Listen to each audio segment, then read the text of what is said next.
Bismillahirrahmanirrahim. Assalamualaikum warahmatullahi wabarakatuh.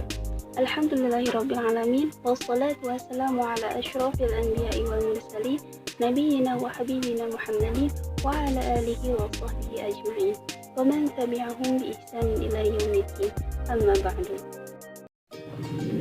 Perkenalkan, saya Rizka Astari beserta rekan saya Ferawati. Kami dari kelompok 6 Psikologi Pendidikan. Pada kesempatan kali ini kami akan membahas seputar intelijensi atau kecerdasan. Baik, langsung saja untuk materi yang pertama kita membahas tentang pengertian intelijensi. Seperti yang telah kita ketahui bahwa intelijensi ini sering kaitan dengan kecerdasan. Nah, kata intelijensi ini katanya itu berasal dari bahasa Latin, yaitu intelligentsia, yang berasal juga dari kata inter dan lego. Inter yang berarti di antara, sedangkan lego berarti memilih. Sehingga dapat disimpulkan bahwa intelijensi adalah kemampuan untuk memilih suatu penalaran terhadap fakta atau kebenaran.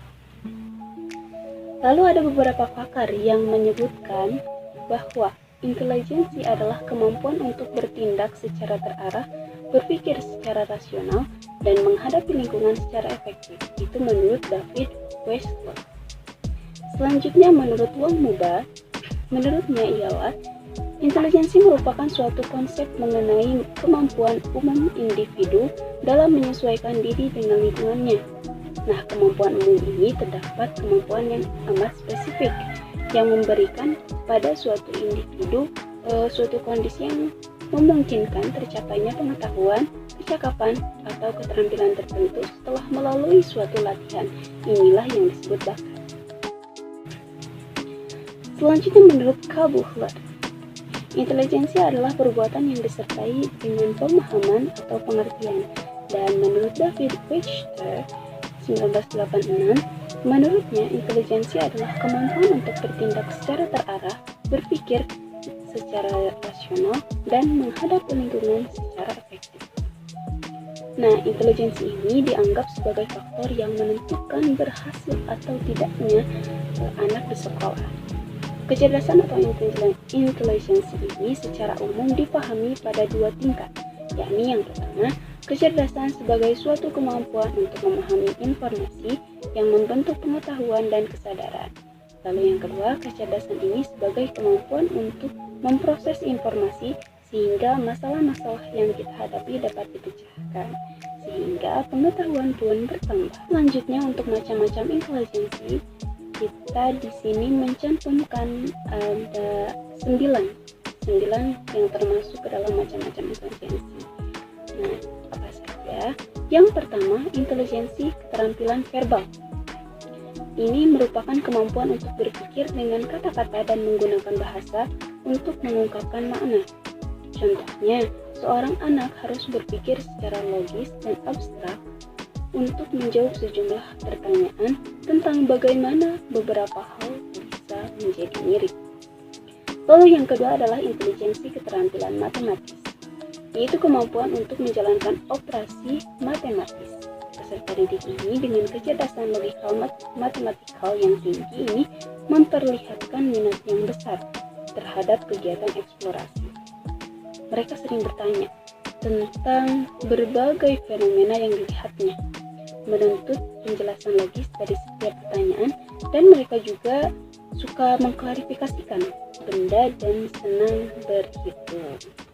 Lalu yang ketiga ialah intelijensi kemampuan ruang, yaitu kemampuan untuk berpikir secara 3 dimensi. Ini cenderung berpikir secara visual, sehingga cenderung imajinatif dan kreatif. Lalu yang keempat ialah intelijensi kemampuan musikal. Ini adalah kepekaan terhadap pola tangga nada, lagu, ritme, dan mengingat nada-nada.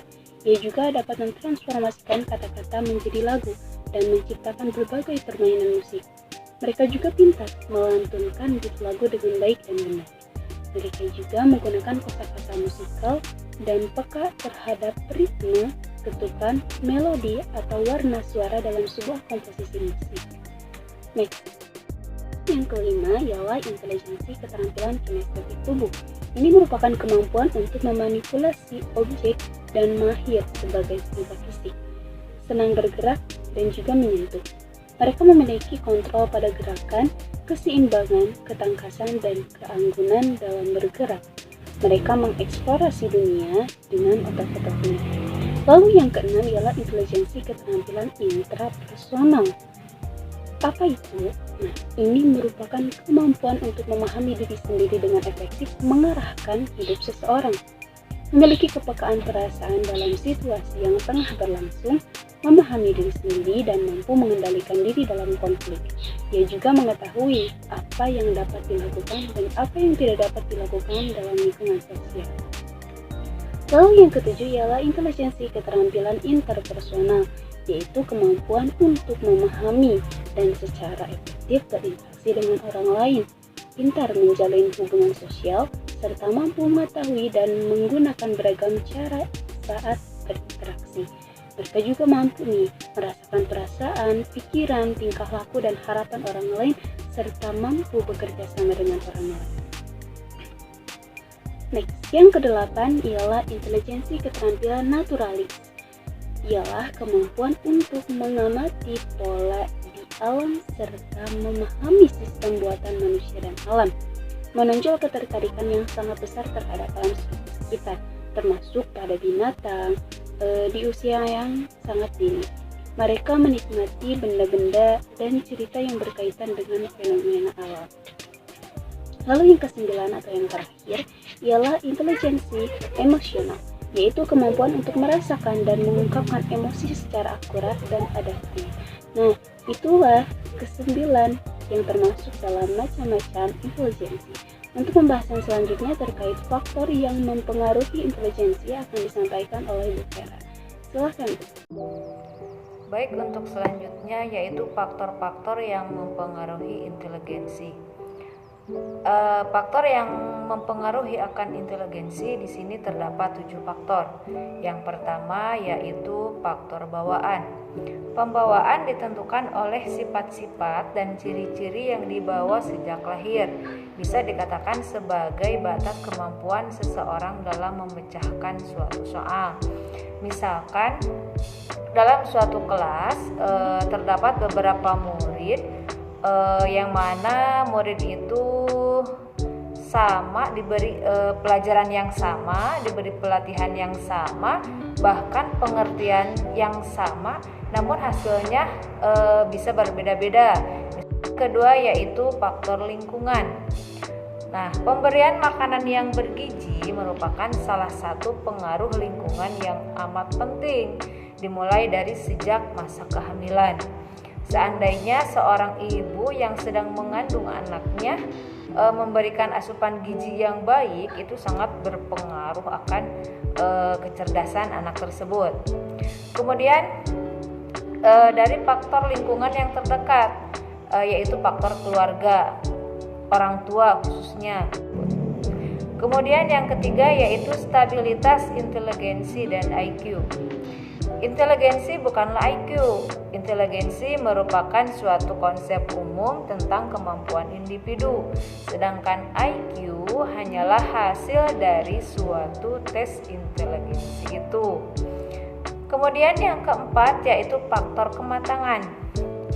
Tiap organ dalam tubuh manusia mengalami pertumbuhan dan perkembangan. Tiap organ baik itu fisik maupun psikis dapat dikatakan telah matang jika telah mencapai kesanggupan menjalankan fungsinya. Hal ini sangat erat kaitannya dengan umur. Faktor pembentukan. Pembentukan ialah segala keadaan di luar diri seseorang yang mempengaruhi perkembangan inteligensi. Dapat kita bedakan pembentukan yang sengaja seperti di sekolah, karena di sekolah sengaja dibentuk karakter anak itu mulai dari kreativitasnya, mulai dari pembelajarannya, mulai dari karakternya itu sengaja dibentuk. Kemudian ada lagi pembentukan yang tidak disengaja, contohnya seperti pengaruh alam sekitar. Kemudian yang keenam, minat dan pembawaan yang khas. Minat mengarahkan perbuatan kepada suatu tujuan dan merupakan dorongan bagi perbuatan itu. Di dalam hal ini, manusia terdapat dorongan-dorongan ataupun motif-motif yang mendorong manusia untuk berinteraksi dengan dunia luar. Kemudian yang ketujuh yaitu faktor kebebasan. Kebebasan berarti bahwa manusia itu dapat memilih metode-metode yang tertentu dalam memecahkan masalah-masalah. Manusia mempunyai kebebasan memilih metode, juga bebas dalam memilih masalah sesuai dengan kebutuhannya. Alhamdulillah, materi telah tersampaikan dari awal sampai akhir.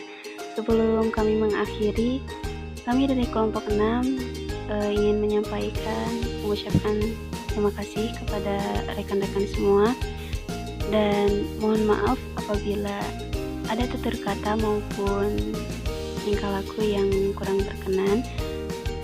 Demikian presentasi kami kali ini. Terima kasih untuk semuanya. Wassalamualaikum warahmatullahi wabarakatuh.